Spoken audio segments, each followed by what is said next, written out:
Il y a des rugbymen français qui parlent très bien anglais. En tout cas, j'espère que c'est le cas d'Anthony Belot, joueur de Northampton. Salut Anthony.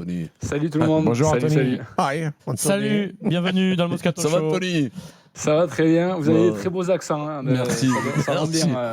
C'est un joueur de Toulon et de Clermont qui a signé à Northampton l'été dernier. Ça va l'anglais Anthony?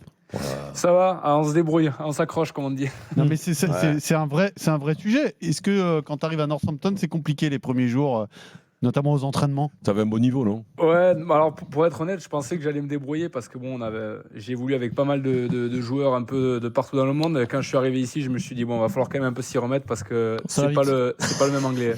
C'est pas l'anglais qu'on apprend à l'école. Non mais on va non mais moi je pense qu'on devrait faire l'interview en anglais du coup pour tester. Première question, Vincent Moscato. Non. Allez, Vincent, Eric, qui a eu l'idée? C'est toi la première question, Vincent. T'as eu l'idée, c'est toi qui as moi, vas-y, Eric. Vas-y, Eric. Il est capable, regardez.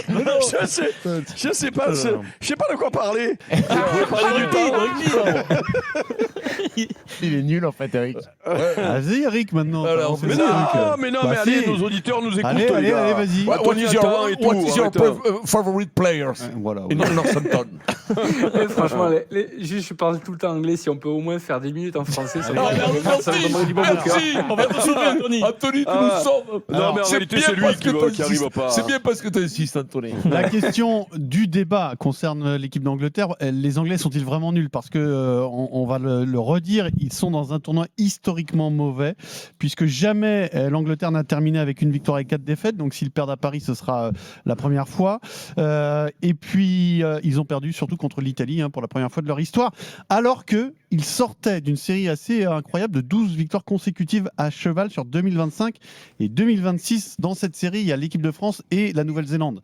Et l'Argentine 3 fois. Donc on ne comprend pas bien ce qui se passe en équipe d'Angleterre. Peut-être que Anthony va nous aider, mais d'abord dis-nous un mot de toi. Anthony, ce choix de carrière Northampton quand même, qui n'était pas forcément évident. Est-ce que tu te régales et est-ce que tu as fait le bon choix? Ouais, déjà moi je me régale, c'est une superbe expérience et franchement j'encourage tous les joueurs qui a cette idée dans le coin de la tête de franchir le pas parce que c'est tellement enrichissant d'un point de vue rugbystique mais aussi en tant qu'homme quoi. Donc franchement c'est top, j'apprends beaucoup, c'est très différent de ce que j'ai pu connaître et puis c'est cool de pouvoir les voir un peu aussi de l'intérieur. On se fait tellement une idée parfois quand on joue contre eux et tout que du coup voilà, c'est cool de voir ça de l'intérieur. Donc non, je suis très très heureux d'être ici et de vivre cette expérience. Ouais. Alors Henri Pollock est insupportable ou pas? On a tellement posé cette question, c'est tellement drôle en fait. Il est extraordinaire en fait quand on le voit au quotidien. C'est un jeune mec, il a une énergie incroyable. C'est un sacré rugbyman. Je pense que ça, on est tous d'accord là-dessus. Et c'est vrai qu'on a une image un peu, je trouve, erronée. On prend un peu les choses personnellement. Et en fait, quand on se détache un peu et qu'on prend un peu de recul de l'extérieur, en fait, ça fait sourire en fait parce que ça déclenche tellement de réactions, mais en même temps, ça procure tellement d'énergie. C'est ce qu'il cherche, donc c'est normal. Et tout ça, non, donc, c'est le personnage, ouais. C'est le genre de joueur pénible pour l'adversaire et précieux quand tu joues avec lui, quoi. Parce que c'est un super joueur et qu'il doit manger le cerveau des mecs. Quoi. Nous, Anthony, on l'a pris, on s'est dit, il fait que ça contre les Français, mais j'imagine qu'en championnat, il fait ça avec les adversaires anglais également, quoi. Ouais, mais il le fait même avec ses coéquipiers des fois, donc je vous rassure. J'ai l'impression qu'Anthony, il n'est pas passé loin de prendre une petite nuquette de temps en temps à l'entraînement.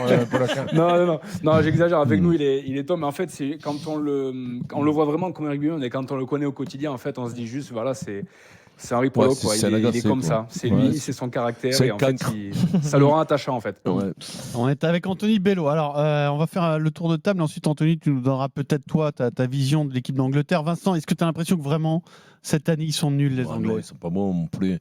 Ils sont pas bons, ils sont poussifs, ils sont vieillissants, tu vois, Itoge, le talonneur, je parle des leaders, je parle des leaders de combat parce que les deux ont été capitaines.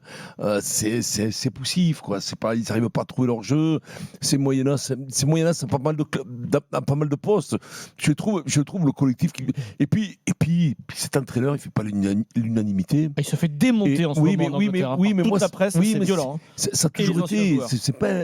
Je trouve qu'il n'est pas, il est pas très bon, quoi. Il est pas très brillant, quoi. Je trouve moyennas. Tu vas me dire un peu plus, Anthony, mais je pense que la presse anglaise le démonte. Mais même, j'attendais pas cet entraîneur en Angleterre. Tu me dis, lui, il entraîne. Je suis assez surpris. Alors beaucoup d'entraîneurs, ils entraînent parce qu'ils n'ont pas de boulot, mais bon, quand même, lui, faut quand même pour entraîner l'équipe d'Angleterre. Tu me dirais, il faut quand même avoir du talent.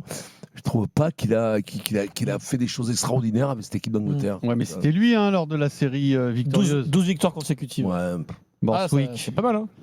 Ça t'impressionne pas, ça, les 3 fois l'Argentine, les Blacks, l'Écosse, la France? Non, ça m'impressionne pas parce que là ils ont battu qu'est-ce qu'ils ont battu en novembre, ils ont battu Les Blacks. les Blacks, Les ouais. Blacks, ouais. Blacks qui sont à la ramasse. Argentine. Non, c'est pas L'Argentine, c'est pas oui, mal. l'Argentine, c'est bien, mais voilà, je les trouve faiblards contre l'équipe de Là- France. Là, ils vont se faire déboîter. Juste, Vincent, il s'est fait démonter parce que- ils vont prendre 40 là contre l'Angleterre. Par rapport au match avant Contre, l'Italie, contre la France. il avait changé 12 joueurs. Ça lui a été beaucoup reproché par la presse britannique, puisqu'ils ont perdu pour la première fois de leur vie, de leur histoire en Italie. Là, on a l'impression qu'il veut mourir avec ses idées, puisque pour le match au Stade de France, il n'y a qu'un seul changement, c'est Underhill qui sort et Chesson qui rentre en 3e ligne, qui normalement est en 2e ligne. Sinon, c'est l'équipe il va qui a mourir perdu en avec ses Italie idées. qui reconduit. Voilà. Ouais, mais je pense qu'il a un crédit limité, lui. Hein. Non, c'est sa dernière chance. Sa dernière chance. Ah, s'il perd je peux te dire qu'il va en France, ramasser. Il va ramasser, il est c'est viré. sûr. Mais est-ce qu'il paye pas un peu? On parlait beaucoup de la fraîcheur physique au rugby. Je crois que l'été dernier, les Lions sont partis en tournée. Il y avait 13 joueurs anglais. Ils ont joué, je crois, énormément de matchs. Il y a eu la tournée de novembre.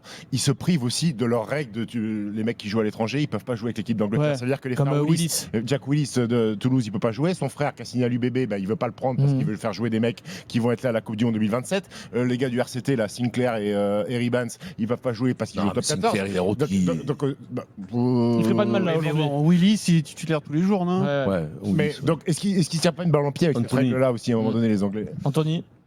Ouais, un peu. Bon, je suis pas non plus de l'intérieur, je le vois d'un peu plus près que vous, mais c'est vrai que je sais pas trop comment ils sont passés, voilà, de cet état un peu où ils ont gagné 12 matchs d'affilée. Ça a été quand même assez incroyable. Moi, quand j'ai débuté la pré-saison, les mecs sortaient de la tournée des Lions, c'était affûté. Je crois que le début de la campagne européenne aussi a montré que les équipes anglaises étaient très en forme. Moi, j'ai été vraiment marqué par le rythme des matchs du championnat où il y avait beaucoup de rythme, beaucoup de temps de jeu. C'était vraiment. Je me suis dit, bon, voilà, franchement, là, les Anglais sont de retour, quoi. Ceux qu'on a connus un peu rapides, où ça joue et tout. Et c'est vrai que je pense que cette défaite face à l'Irlande à domicile leur a vraiment fait mal. Et on sent qu'ils ont du mal à trouver un peu de la continuité dans leur jeu. Ils sont quand même fidèles à leurs principes. Ils ont quand même un gros squad, une grosse écurie. Et je sais pas, j'ai pas trop la réponse, mais sans doute peut-être l'usure physique avec la tournée des Lions. Peut-être que là, le manque de confiance sur les 2 dernières prestations qui les met un peu dans le dur. Je sais pas trop, en tout cas. La charnière. Ouais, je suis un peu surpris. Là, ce sera Spencer Finn Smith. Alors, tu joues avec Finn Smith, est-ce qu'il est passé devant George Ford pour toi? Ouais, je sais pas, parce qu'en fait, ça faisait partie un peu des débats. Alors, pareil, je vois ça un peu d'un peu de loin, mais de ce que les gens parlent ici, c'est 2 styles complètement différents.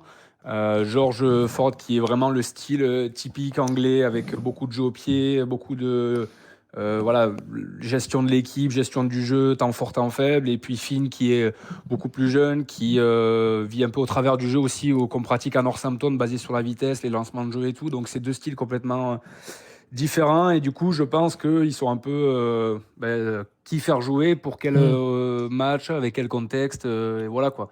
Donc je sais que ça faisait beaucoup parler récemment de qui doit débuter au poste de numéro 10. Eric.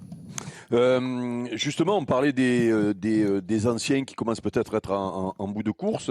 Est-ce que toi, tu vois des jeunes qui arrivent qu'on ne connaît pas encore parce que c'est un grand pays de rugby, hein, l'Angleterre. Ils ont toujours des générations qui se succèdent de haut niveau. Est-ce qu'il y a des jeunes, justement, qu'on n'a pas encore vus et qui Tu me qui poses la vont question à moi, non? Non, Anthony. J'ai eu peur. Ah non, vraiment. Quand je veux avoir une info sur le rugby de haut niveau, je préfère demander à Steve qu'à toi. hein, je te le dis de suite. Donc, ouais, est-ce que tu as peut-être dans ton club ou ailleurs des jeunes que tu te dis, putain, tu vois, comme Pollock, bon, Pollock maintenant on l'a vu, mais quand il venait d'arriver, tu vois, ceux qui jouent là-bas en Angleterre, on les voit avant peut-être. Non, bien sûr. Alors, je sais que cette crise du Covid, où ils ont vraiment eu 3 clubs voilà, qui ont fait faillite, il y a eu très peu d'aide, voire je crois pas du tout d'aide financière, donc ça leur a vraiment fait un gros trou, notamment au niveau de leur structure, des développements, etc. Ils ont vraiment eu un creux de la vague en fait, qui leur a pas permis justement de continuer à travailler sur les projets, etc., etc. Et du coup, en fait, ils ont remodelé un peu la compétition. Il y a cette fameuse Coupe d'Angleterre là, qui est là depuis maintenant 2-3 ans. Et en fait, ils s'en servent justement pour faire jouer un petit peu les jeunes qui fassent leur premier match en professionnel, les joueurs, par exemple, qui reviennent de blessures, les joueurs qui n'ont pas trop joué dans le management et tout. Et en fait, j'ai découvert... Alors, je vais parler que pour Northampton, parce que j'en connais que ici, mais... plein de jeunes qui ont fait leur premier match cette année, il y en a beaucoup qui sont avec les moins de 20. Je crois qu'il y a 5 ou 6 sélectionnés à Northampton avec les moins de 20 ans. J'en prends un l'arrière James Pater, là, qui je pense a un bel avenir devant lui. On a le numéro 9, Archie McParland aussi, qui a fait des très très bons matchs en Coupe d'Angleterre. Donc j'imagine qu'il y en a et que voilà, on verra très prochainement. Maintenant, voilà, comme j'ai dit, ça reste la Coupe d'Angleterre, quoi. C'est pas encore le championnat ou la Champions Cup. Vincent James Pater, toi tu l'as vu. Alors, C'est quoi ses qualités, Alors, ses qualités, il a des mains. Et il a des cannes surtout. Surtout, il a des pieds. Anthony, moi, c'est de jouer les Anglais dans ces conditions, ça me fait toujours peur. T'as peur, Parce que, toi. mais, T'as une peur en aussi. fait, historiquement, dans le rugby français, Oui. c'est quand les Anglais sont au plus mal qu'ils nous tapent. Parce que c'est comme ça. Et là, ils veulent nous crever, nous empêcher de gagner le tournoi. Et Borswick veut sauver sa place. À quoi on peut s'attendre samedi? Est-ce qu'ils vont nous balancer, nous assaisonner de ballons hauts pour faire très simple et pour nous mettre la pression? Comment ça peut se passer? J'ai vu que déjà c'était Finn qui démarrait le match, Oui. je crois. Donc j'imagine que ça sera peut-être un peu plus ouvert. Après, je pense qu'ils vont pas changer du tout au tout. Ils vont rester quand même fidèles à leurs principes. La culture anglaise, ils sont assez conservateurs par rapport à leur culture, leur façon de jouer. Donc j'imagine qu'ils ont évidemment une stratégie qui va pas virer du tout au tout. Donc bon, je pense qu'il faudra s'attendre évidemment à un gros combat physique. J'imagine qu'ils ont été piqués après cette première défaite de leur histoire en Italie et que j'imagine que si le sélectionneur remet la même équipe, c'est pour justement les challenger, quoi. C'est comment Northampton? T'es bien là-bas? Ouais, c'est bien, c'est vrai. Ouais. C'est le milieu d'Angleterre. Ça ressemble à quoi? Ça ressemble à quoi là? C'est Dieppe, Calais ou... Par rapport à Toulon. Par rapport à Toulon. Non mais c'est tranquille, c'est calme. C'est calme. Ouais, tu fais chier. à ce moment, là, depuis 2 mois, il pleut autant à Toulon que là-haut, je te le dis, tu le sais. Et c'est ce qui paraît, ouais. Il paraît quoi je te confirme. Merci beaucoup, Anthony, Quitte à d'être venu choisir dans le quand même, Moscato sur Show. la rade, c'est quand même, il y a plus de soleil, non, qu'à Northampton. Tu te Je baignes, pense là, qu'il y en a un peu t'arrives, plus.